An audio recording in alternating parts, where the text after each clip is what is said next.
موسیٰ علیہ السلام کے بعد ان کے جو جانشین نبی بادشاہ خلیفہ تھے وہ یوشع بن نون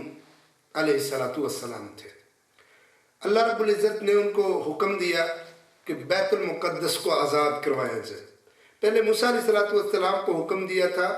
آپ کی قوم بنی اسرائیل نے اس کو قبول نہ کیا، اللہ رب العزت ناراض ہو گیا۔ پھر موسیٰ علیہ السلام کے دنیا سے جانے کے بعد اللہ نے یہ حکم یوشع بن نون علیہ السلام کو دیا۔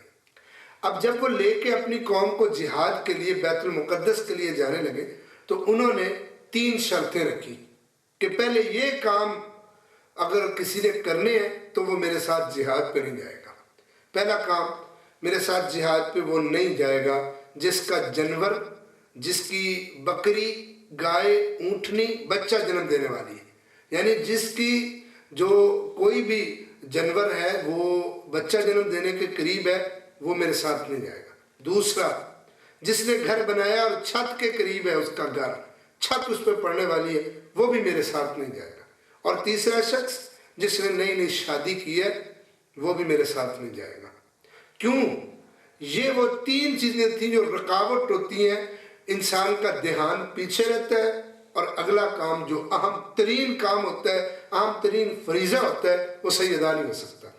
تو اللہ کے پیغمبر ان 3 قسم کے لوگوں کے علاوہ کو لے کے بیت المقدس کی طرف گئے تو اللہ رب العزت نے بیت المقدس کو ان کے ہاتھوں سے آزاد کروایا فرعونیوں سے، اور بنی اسرائیل کو دوبارہ اللہ رب العزت نے وہاں سلطنت دی، بادشاہ دی اور حکومت دی، اور ان کو بیت المقدس واپس اللہ رب العزت نے دے دیا۔ بات نوٹ کیجئے، آج بھی اگر کسی انسان کو 2 کام ہوں تو وہ انسان پہلے 2 کام کرے پھر جا کے فریضہ نماز ادا کرے،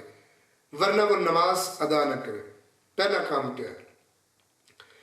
اگر انسان کو بھوک لگی ہو، کھانا حاضر ہو، تو اس کو پہلے کھانا کھانا چاہیے پھر جا کے وہ نماز پڑھے، ورنہ اس کا دھیان ادھر رہے گا۔ شریعت اس کو یہ کہتی ہے کہ جو بہت بڑا فریضہ نماز ہے تو اس کو چھوڑ پہلے کھانا کھا لے، تاکہ ایسا نہ ہو کہ نماز میں تیرا دھیان ادھر ہی ہو۔ دوسرا کام، ایک انسان کو حاجت ہے، بول و براز کی حاجت ہے، وہ انسان پہلے قضائے حاجت کرے، اس کو پورا کرے، اپنی حاجت کو اچھے سے فارغ ہو کے پھر وہ نماز کے لیے کھڑا ہو۔ یعنی شریعت اس بات کی اجازت نہیں دیتی کہ انسان کے اوپر ایک بوجھ ہو اور وہ انسان اس کو اپنے اوپر لے کے ہی اللہ کے گھر عبادت کے لیے پہنچ جائے۔ تو یہ یاد رکھیے کہ نماز سے پہلے اگر آپ کو بھوک ہے اور کھانا پیش ہو چکا ہے، انتظام ہو چکا ہے، تو کھانا کھائیے پھر نماز پڑھیے، قضائے حاجت سے فارغ ہو جائیے، بول و براز سے، اور پھر ایسا نہ ہو کہ آپ کو حاجت اور آپ پہلے نماز میں کھڑے ہو جائیں تو آپ کے لیے وہ مشکل پیدا ہو جائے اور عبادت میں خشوع و خضوع اور یکسوئی نہ رہے۔ ایک چیز اور بھی ہے جس کا اضافہ یہاں کیجئے کہ شریعت نے یہ بھی پسند نہیں کیا کہ ایک بندے پر نیند کا غلبہ ہو تو وہ بندہ نماز پڑھنے لگ جائے۔ بندہ جب اس پر نیند کا غلبہ ہو تو وہ نماز نہ پڑھے بلکہ وہ اپنے سو جائے، پہلے اپنی نیند کو پورا کرے پھر وہ انسان نماز پڑھے۔ یہاں یہ یاد رکھیے کہ یہ اللہ نے اس کو سہولتیں دی ہیں،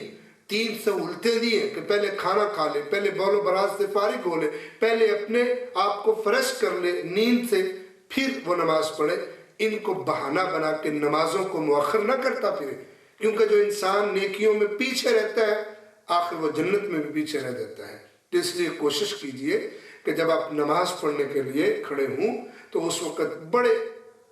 فریش اور بڑے حشاش بشاش طبیعت لے کے، بڑے عمدہ لباس کے ساتھ، جیسے نبی صلی اللہ علیہ وسلم نماز کے لیے کھڑے ہوتے تو خوشبو لگا کے، عمدہ لباس پہن کے اور اللہ کا حکم مان کے، خذوا زینتکم عند کل مسجد، کہ نماز کے لیے مسجد میں جانا ہے تو بڑے اچھے انداز سے رب کے حضور آپ نے پیش ہونا ہے، تو ہر چیز سے بالکل دنیا کی ٹینشنوں سے اور تھکاوٹوں سے پاک ہو کے آپ نے اللہ کے گھر میں اللہ کی عبادت کے لیے کھڑے ہونا ہے۔ پھر دیکھنا آپ جو عبادت کریں گے یہ تصور رکھ کے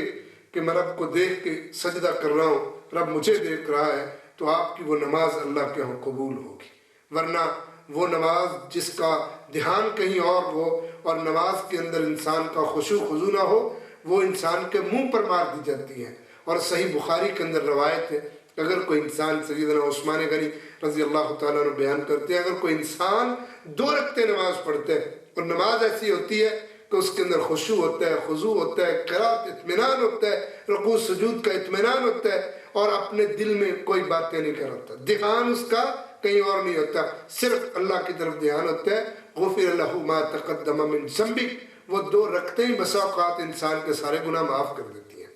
تو اپنے رب کے حضور کھڑے ہونے سے پہلے اپنی جو جائز ضروریات ان کو پورا کیجئے اور بڑے فریش ہو کے نماز پڑھیے، انشاءاللہ اللہ وہ عبادت آپ کی قبول فرمائے۔